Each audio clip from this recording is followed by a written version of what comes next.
اس میں ایکسٹرا کریو اور ضرورت کے ٹولز بھی موجود تھے۔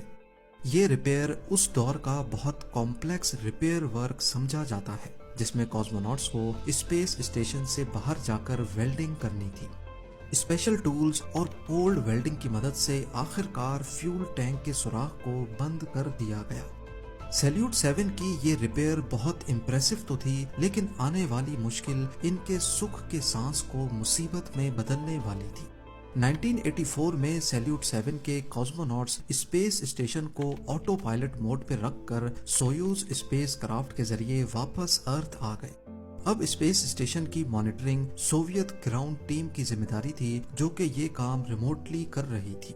کاسموناٹس کے لوٹنے کے چند مہینوں کے بعد 11 فیب 1985 والے دن اچانک سیلیوٹ 7 کا گراؤنڈ اسٹیشن ٹیم کے ساتھ کانٹیکٹ ٹوٹ گیا۔ فالٹ لاگز میں دیکھا گیا تو معلوم پڑا کہ آربٹ میں موجود سیلیوٹ 7 کے اندر کسی قسم کا الیکٹریکل سرج ہوا ہے۔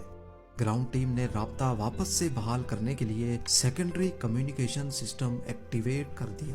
اب سیلیوٹ 7 کے ساتھ کانٹیکٹ تو بحال ہو گیا، لیکن اس کے فوراً بعد ایک دوسرا الیکٹریکل سرج ہوا اور اب اسپیس اسٹیشن کے ساتھ ہر قسم کا کانٹیکٹ ٹوٹ گیا۔ نہ صرف اتنا بلکہ وہ اپنے آربٹ سے بھی ہٹ گیا، جو کہ سوویتس کے لیے ایک خطرناک لمحہ تھا۔ 16 میٹر لمبا اسپیس اسٹیشن بنا کسی کریو کے بالکل خاموش اور آؤٹ آف کنٹرول ہو چکا تھا۔ یہ خبر جب یو ایس اے تک پہنچی تو ان کے لیے اس سے اچھا موقع نہیں تھا۔ یو ایس اے چاہتا تھا کہ وہ اپنے کارگو بے شٹل کی مدد سے سیلیوٹ 7 کو کیپچر کر کے واپس ارتھ تک لائے اور پھر دنیا کی نظر میں ہیرو بن جائے۔ یہ کام سوویت یونین بھی کر سکتا تھا، لیکن بدقسمتی سے اس وقت ان کی بران شٹل پہ کام چل رہا تھا، اسی لیے سیلیوٹ 7 کو کیپچر کرنا سوویتس کے لیے امپاسبل تھا۔ دنیا کی نظر میں سوویت یونین اس معاملے کو لے کر کافی لاچار تھا، لہٰذا انہوں نے فیصلہ کیا کہ وہ 2 کاسموناٹس کے کریو کو بھیج کر اسے ریپیئر کریں گے۔ یہ کام اس صورت میں تو کافی آسان ہوتا جب اسپیس اسٹیشن لائیو ہو، کیونکہ اس میں لگا ڈاکنگ میکینزم آٹومیٹک طریقے سے دوسرے اسپیس کرافٹ کے ساتھ جڑتا ہے۔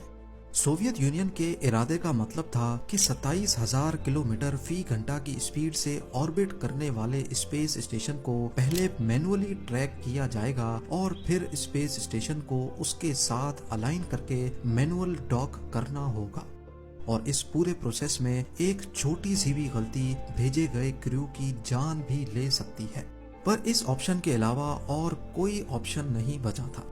6 جون 1985 کو سویوز اسپیس کرافٹ کو سیلیوٹ 7 کی ریسکیو کے لیے لانچ کیا گیا۔ اس میں لیزر رینج فائنڈر بھی انسٹال کیا گیا جس سے وہ سیلیوٹ 7 کی رینج معلوم کر سکیں گے۔ کاسموناٹس اپنے ساتھ نائٹ ویژن گوگلز بھی لے کے گئے، کیونکہ ہو سکتا ہے مینول ڈاکنگ اس وقت کرنی پڑے جب بالکل اندھیرا ہو۔ 2 دنوں تک آربٹ کرنے کے بعد کاسموناٹس فائنلی سیلیوٹ 7 کے قریب پہنچ گئے۔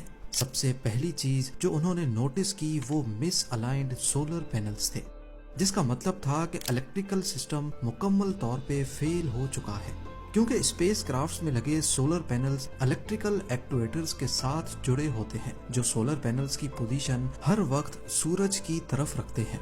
لیزر رینج فائنڈر کی مدد سے کریو نے پہلے خود کو سیلیوٹ 7 کے ساتھ الائن کیا اور پھر اس کی روٹیشن کو اپنے اسپیس کرافٹ کی روٹیشن سے میچ کر کے وہ آہستہ آہستہ اسپیس اسٹیشن کے قریب جاتے گئے، اور فائنلی وہ سویوز کو سیلیوٹ 7 کے ساتھ مینول ڈاک کرنے میں کامیاب ہو گئے۔ اب وہ مرحلہ آ چکا تھا جس کا سب کو انتظار تھا، کیونکہ کسی کو بھی معلوم نہیں تھا کہ سیلیوٹ 7 کیوں بند ہوا تھا اور اس کے اندر کون سا خطرہ چھپا ہوا ہے۔ ڈاکنگ کے بعد جب انہوں نے سیلیوٹ 7 کا ہیچ کھولا تو فوراً ان کو سخت ٹھنڈی ہوا کا جھونکا محسوس ہوا، کیونکہ کافی عرصے تک سیلیوٹ 7 کا پاور لاس ہو رکھا تھا، اسی وجہ سے اندر کا ہیٹنگ سسٹم بھی بند تھا۔ اندر بالکل اندھیرا اور ہر چیز جمی ہوئی پائی گئی۔ -150 ڈگری سیلسیس کا ٹیمپریچر، جس کے لیے سیلیوٹ 7 کا انٹیریئر ڈیزائن ہی نہیں کیا گیا تھا۔ دونوں کاسموناٹس نے گرم کپڑے پہنے اور تینوں ہیچز کھول کر سیلیوٹ 7 کے اندر چلے گئے۔ ان کے پاس ایئر کوالٹی ٹیسٹر بھی تھے جس میں کاربن مونو آکسائڈ کی کوانٹٹی بہت زیادہ شو ہو رہی تھی، جو اس بات کا اشارہ تھی کہ یہاں آگ لگی تھی۔ دونوں کاسموناٹس کو سانس لینے میں بھی دشواری ہو رہی تھی کیونکہ سیلیوٹ 7 کا سرکولیشن سسٹم کام نہیں کر رہا تھا۔ ان دونوں کے سانس میں موجود کاربن ڈائی آکسائڈ اندر کے ماحول کو اور زیادہ ڈینجرس بنا رہا تھا۔ اسی لیے انہوں نے فیصلہ کیا کہ ایک وقت میں صرف ایک کاسموناٹ ہی سیلیوٹ 7 کے اندر رہے گا۔ دونوں کریو کے لیے سپلائیز کا بھی بہت بڑا ایشو تھا۔ ان کے پاس صرف 8 دنوں کا کھانا پانی تھا۔ اگر وہ تھوڑا تھوڑا بھی استعمال کریں گے تو کھینچ کے ان کے پاس صرف 12 دنوں کی سپلائیز تھی۔